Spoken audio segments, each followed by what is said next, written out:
cod ma jira khayarta codka iyo horta codka naga hubi insha Allah taala waxa maanta asxaab badan oo soo qaban doona mowduuc adag aan ka hadli doona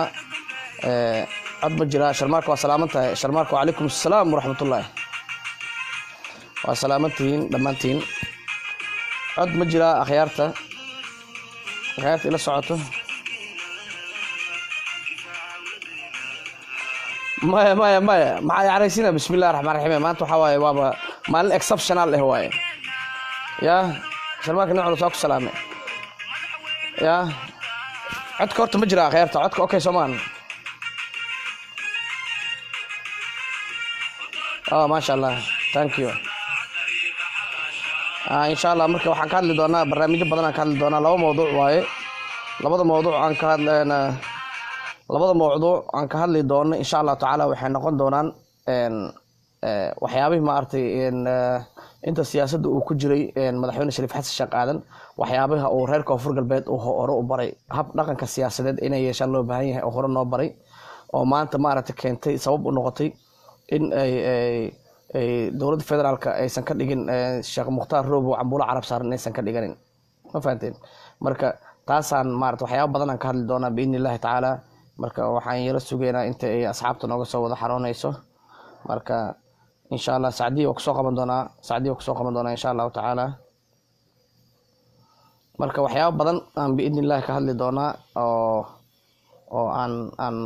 وداق دونا إن شاء الله تعالى قرارات كمارة دولة الفدرالية يكون رقم أو سياسة حمضة أو مارة أنا ليه كرن absolutely wax Soomaali maanta ka socon kara waaye aan la dhihi karin nin dalkiisa iyo deegaankiisa jooga in maaragtay wixii la doon loo meeriyo in maaragtay madaxweyne dawladdiisa iyo dadkiisa u adeega u shaqeynaa in maaragtay character assassination lagu suubiyo sumcadda laga dilo marka hab dhaqanka dawladda federaalka ah oo maaragtay ay Soomaaliya ku soo kordhisay maanta macnaha mid waqti xaadirkan Soomaaliya ka shaqeynaa ma aha ya أحمد عبد الله السلام عليكم ها ninkaas awal waxba meesha kuma uusan sheegeen in la soo qaldo way ma fahamtay Fawziya iyo taliyaha nabad sugidda way ku soo qaldameen Baydhabo midna waxay moodeen Hirshabeelle moodeen Koonfur Galbeed meesha la dhahaa cid ma aragtay cid maartay Cabdullaahi ceeb waaye macnaha aflagaadada waa reeban tahay dad waaweyn aan nahay macnaha si xad reer magaalnimo ah ilbaxnimo ku dhisan inaan wax isku dhaafsanaa fiican Axmed Cabdullaahi inaan ilbaxnimo wax isku dhaafsanaa fiican marka aflagaadada xogaa ma fiicno dad waaweyn waana dambina waan loo qoraa insha Allah taala aflagaadada aan ka fogaano marka waxa maanta ay reer Koonfur Galbeed ku dhaqmaayaan iyo sida ma aragtay ay qofkooda ah aan cambulo carab saaran looga dhiganeyn waa wax madaxweyne Shariif Xasan Sheekh Aadan hore uu noo baray waaye waa wixii isaga sida systemka anagu uu nagu soo hagaay uu nagu maartay nagu maamulaayo waaye maanta guusha aan gaarnay ajri xasanaad Allah ka sii madaxweyne Shariif Xasan Sheekh Aadan sababtoo ah waa siyaasiga kaliya maartay aan nin wax loo meeriye ahayn so waxay noqon maadaama isaga hogaamiyaheen uu ahaa muddo dhowr iyo 10 sano ah oo hogaankeena kamid ahaa marka waxay noqotay in generation keenan xilladii isaga uu maaragtay uu maamulka uu noo hayo hogaanku uu noo yahay soo baxay siyaasadda maaragtay fahmay maaragtay say wax u socdaan iyo say wax kala meesha wax u socdaan meesha ka socdaan fahmay oo dhaga furan waxay noqotay in aan maaragtay aan kaga dayano madaxweyne Shariif Xasan Sheekh Aadan hab dhaqankii Cornel Geelle aada u salaamanta mas'uul salaan sare ugaas salaan sare marka waxay keentay in maaragtay reer Koonfur Galbeed ay noqdaan mucaarad iyo muxaafidbo dad hal meel u jeeda maanta ma jirin qof maaragtay reer Koonfur Galbeed oo ku faraxsanaa ama la dhacsanaa hab dhaqanka dawladda ay ku dhaqmaysay sababtoo ah dad la farageliman yahay anaga meesha Hirshabeelle ma aha Koonfur Galbeed waa aan Hirshabeelle inaa maaragtay aan duray ma aha laakiin macnaheedu waxay tahay siyaasadda Hirshabeelle hal meel uma wada socoto soo waxay u jiracsan tahay mar walba victim ay u tahay dhibano u tahay in dawladda federaalka ay fargelin ku sameeyso madaxweyne cusub la meesha ka baxay waara hadda mooshin ka yaala kii kale oo yimaadana noocaas waay laakiin Koonfur Galbeed is not like that Koonfur Galbeed noocaas ma aha waxa sababta u noqdayna in maaragtay Koonfur Galbeed noocaas ay noqonin waxa waaye waa hab dhaqankii una baray madaxweyne Shariif Xasan Sheekh Aadan xafidahullah ma fahantay marka taasna waxa waaye mahad balaaran ka gaadho madaxweyne Shariif Xasan Sheekh Aadan Sheekh Mukhtaar waa nin muwaadin ah u dhashay Koonfur Galbeed ka dhashay isoo sharax kara xaq iyo xuquuqna u leh waa dawladda federaalka macnaha inay labadii ugu liitay maaragtay inay soo diraan labadii ugu liitay inay inta xamar ka soo diraan dhahan ordaha war meeshan bakaara ma aha suuq bakaara ma aha in la imaado maaragtay oo maaragtay la imaado waa maasanta walaalkay in la imaado maaragtay Baydhabo oo Sheekh Mukhtaar soo bax 20 wiil la wato war 2 wiil dawladda federaalka soo darto wallahi inay Baydhabo waxba ka gorreen Baydhabo daraf ay ku taala iska dhaaf afgoys waxba ka gorreen ma fahanteen qof reer Koonfur Galbeed dawladda waxba uma yeerin karto Xanafi Xaaji baraadarkay aada u salaamantahay waa ku istaagay Cabdixakiin Goraal sidoo kale marka dawladda federaalka ah way ogaatay wayna ka dharatay Koonfur Galbeed inaysan ahayn maaragtay meel farti rabo loo qori karo hab dhaqankaasna waxa aan ka baranay qofka creditkeeda iska leh waa madaxweyne Shariif Xasan Sheekh Aadan no doubt period warka ma taagna taas mid war uu ka taagan yahay ma aha ma fahanteen sababtoo ah horay ayuu madaxweyne Shariif Xasan Sheekh Aadan u diiday in wax loo yeeriyo dadkiisana maanta ay diideen Xanafi brotherkay nin wax badan og aada u salaamantahay Cabdifataax sidoo kale adne marka dadkiisana maanta ay diideen marka reer Koonfur Galbeed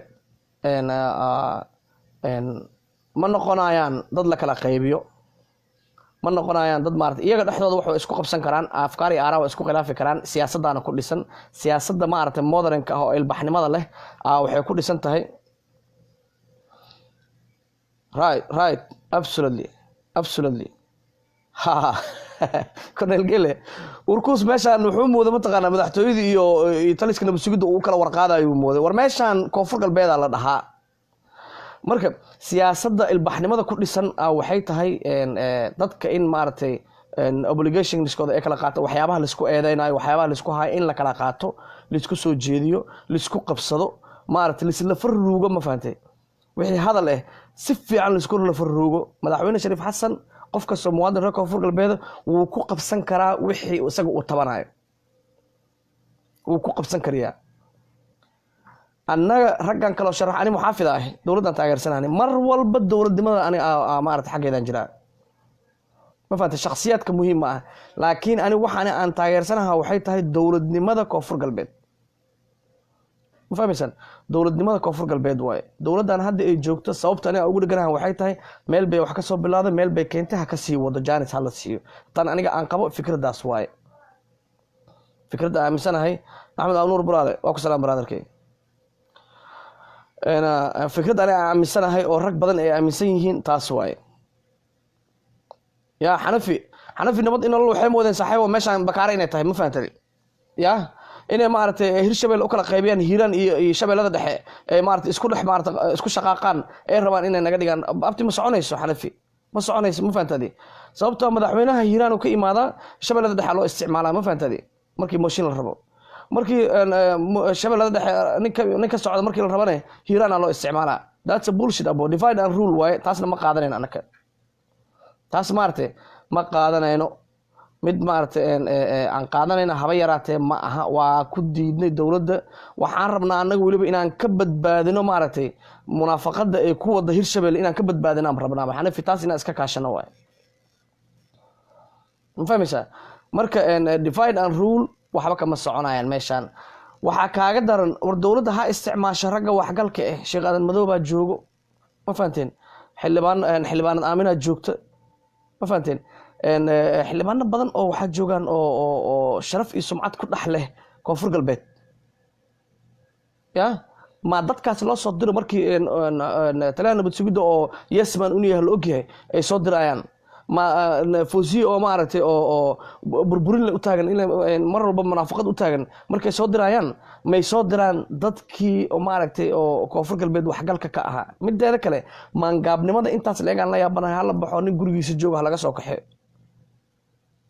oo ilaan waxa maaragtay cabdiraxmaan cabshakuur lagu weerara dulmi uu ahaa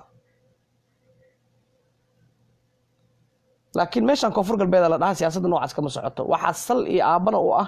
siyaasaddaas dhisay dhidibada u aasay madaxweyne shariif xasan sheekh aadan waaye waxa shariif xasan shalay ay ugu dheganaayeen maantana sheekh mukhtaar ay ugu dhegan yihiin waa labada waxgalka ah waaye labada hogaamiye maanta koonfur galbeed u nool ee waxgal ah waaye waa kaa qaad walaalkee labada hogaamiye ee waxgalka ah waa madaxweyne shariif xasan sheekh aadan iyo geel walaal niyo qosol ay gudis walaalkee niyo cornel aan ku soo qabto cornel waxaan jeclaan lahaa aan ku soo qabto oo afkaarta iyo aaraadaada ma aragtay inaad nala wadaagto waan jeclaan lahayn ma fahantay cornel waqtina sii cornel gele waqtina sii marka waxaa loo baahan yahay horta in السلام salaamu عليكم calaykum waraxmatullaahi وعليكم السلام برو هاي aqooyahan cornel gele cadaada u salaaman tahay see u aragtaa in adeerow see u aragtaa in maaragtay urkuus iyo fawsiyo loo soo diro oo sheekh mukhtaar oo gurigiisa jooga deegaankiisa jooga xaq iyo xuquuq leh inuu is sharaxo in loo soo diro oo labaatan lagu fadhiyo soo kaxeeyl فوزي هورتا waxaa nasiib dar ah in ayadoo aruurteeda korsan weeday in baydhabo loo soo diro 60 wiil ay soo kaxaysato ay timaado magaalada baydhabo aruurteedii meel kuma go'doon ay ku jirtay isolation ay ku jirtay last couple 20 years waa qof yani iska yaaban mid kale waxaad moodaa koonfur galbeed ama shariif ha soo laabto ama shakhsi kale ha soo laabto koonfur galbeed yani shakhsi kale ha doortaan xildhibaanada amba yani ha keenaano shariif ha soo laabto booskiisa ku soo laabto laakiin anigu ma aaminsanin wixii ahaan jiray warqad in la soo qoro oo la isku amro xarunta villa Soomaaliya farmaajo iyo qeere ayaga yani uma lahan maxaan ku yiraahdaa hidii dhaqan uma la way ka baxayaan laakiin Soomaalidu waxay tiraahdaa marka meel ka tagaysid waxa loo baahan yahay inaad wax wanaagsan umada kaga tagtid waxyaabaha maanta ay ayagu xalay toole wajiga ku soo galeen waxaan ognahay 2 daqiiqo 22 daqiiqo inay taagnaayeen garoonkii shaar gaduud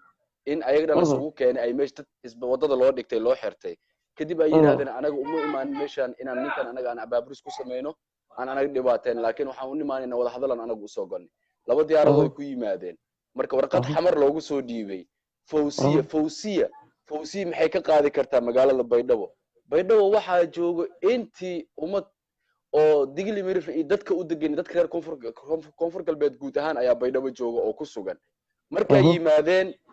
soo gashay xamar markay ka soo baxaysay balan bay soo qaaday ayad iyo xuseen urkuus labadooda balan bay soo qaadeen waxay yiraahdeen waa laba maado amba in la soo qabto ninkaas yani uu ka tanaazulo xamarna yani inuu ka tanaazulo ama xamarna uu ku soo laabto hadduu tanaazulina xataa waa inuu soo laabto aad soo kaxaysaan baydhabo markii saa loo yimid kheyr iyo asaga telefoona isku mari waayeen wuxuu yidhi marna qaadan maayo uu yidhi haddii aniga yani amarka aan waxyaabaha aniga i saarna yidhi un qabateenta aad sheegteen maalintii 14 Oktoobar haddii qaraxii dhacay dhiigayga aan bixiyuu yidhi oo aniga aan sheegay shabaab luqad aan xabad ahayn garan maayaan haddana anigu aan sheegay una qabateenta aniga i saarna oo gaar aniga ii tahay maxay tahay haddii xaruntii CID da Soomaaliya anigu aan deganaa aan seexday xasan daahir awees maanta 15 jir uu guursaday wuxuu jiifaa hotel ninka la yiraahdo sheekh atam qadar oo ku raaxaysanaya axmed madow kismaayo ninka qalbi madow ninka la yiraahdo kismaayo dhuxush waxa uu ka keenaa meesha meelaha dhuxusha laga soo dhirta laga soo jafo waxa jooga shabaaba haysta ilaa loo dhoofiya dhuxush ilaa Iraq loo dhoofiya ilaa Iraq iyo Afghanistan loo dhoofiya meel dunida geeskeeda laga shitaa dhuxusha Soomaaliya lacagtooda ACV plus lagu diraa kuwaas sharci ma qabta miya Zakariya Xaaji Aadan waa nin Mareexaan ah wuxuu yimid wuxuu ahaa horjoogii shabaab oo kamid ahaa markuu dawladda isu soo dhiibin wuxuu kamid noqday la taliyaashii ciidanka niiso kamid noqday kuwaas sharci ma qabta miya okay yesterday hadda anigu adiga yani qad maskaxdaada hadda ku jirtay waxa doontaan ka sameeysanaa today igama sameeysan kartid shalayna anigu baqdina ma ahayn ixtiraam anigu walaaltinimo iyo wada noolaash iyo dawlad wanaag reer koonfur galbeed wax ka dawlad jecel ayaga ma jiro dad soo dhaweyn iyo wanaag iyo qiimo sharaf ayaga garanay baarlamaanka koonfur galbeed waa midka ugu badan maamulada koonfur galbeed waa 150 xildhibaan shanta Soomaaliya ku wada jirto taas micnaheedu ma ahan in yani ummadda wixii roo laga sameeysan karo oo yani kitaab walba loo aqrin karo warqad loo soo qori karo warqadan qaata hooda waxaan anaga rabna you have to do that guys in la yiraahdo yani wax soconaya ma ahan okay maxaa meesha ka raacay maanta xalay xilli dambe isla gaareen waaga maanta markuu biriyay waxay arinta ku soo gabagabeen yiraahdeen dawladda dhexe waa inaad ka dambaysaa weliba waxa ku jiro isla weyni iyo kibir maamulka qeyr uu hogaamiyo iyo farmaajo xuseen urkuus taliyaha nabad sugidda beesha galadi uma ahan mana ku matalo anaga hadana beesha galadi nagu ma matalo wuxuu matalaa meesha waa la geystay meesha nin la soo dirsado waa magacawday nin dad u adeegayo u shaqeynayo waa buundada afgoy maalinta jabtay uu joogay xildhibaan buu ahaayay inuu warqad soo qaaday xataa buundada ma cabir anagoo dibadaha joogna adiga xataa lacag baad dhiibtay buundada anaga gacmayna ku dhisay dadkii deegaanka nala caruurteen saddexdeeda cunug iskuul dhiganayna wallahi lacag ala cunuga lacag min $10 laga qaado qaranka ardaydii iskuulaadka laga qaaday 37 qofood baa afgooy lagu dilay eerida Usmaan Diina ugu dambeeyay inta la kaxeeyay la geeyay Bariir ayaa lagu gowracay maanta asoo ka hadlay hal maalin ma aragtay ciidan nabad sugid baa maanta xukumaya ayuu taagan yahay midda kale xildhibaanada koonfur galbeed booskiisa maanta asaga uu baneeyay maxaa maanta hakad geliyay ma taqaana wax kale hakad ma gelinin lugooyada iyo dhibaatada iyo ummadda uu ku hayo amba ha dheeraato amba ha soo dhawaato farmaajo iyo qeere xisbigan xisbul xaakimka hadda ay ku dhawaaqi rabaan waxay rabaan koonfur galbeed iigado iyo labada jubbo inay cod ay ka helaan 2020 marka la gaaro waxay rabaan cod inay ka helaan taas ba noqon meedo wajiga aniga maanta aniga ii muuqato sheeka soconaysa ma sababtoo ah deegaanada qaarkood nimankan qoladan shabaab la yiraahdo gacmaha ku haya mid kale waxaad moodaa in ayaga wixii loo soo doortay ay ilaawsan yihiin daraad anaga taageersaneen dawladda stiil muxaafidana dawladda waan taageersanahay laakiin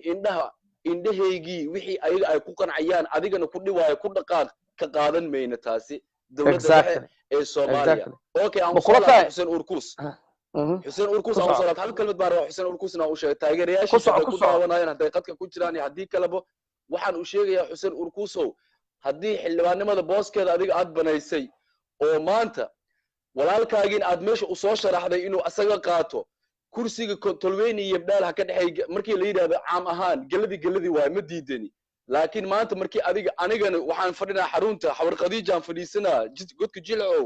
walaalkaygan xildhibaanimo uu soo sharaxayaa meeshii la raban in humumo lagu sameeyo aniga ayaa weerar ku qaadaay aniga ayaa tagaayo hadaba xalay baydhabo waa timaadeen mushaarad ka cabtay mise caana laga sii baydhabo waad noqotay xamaraad ku noqotay ogow cid la karo ma jiro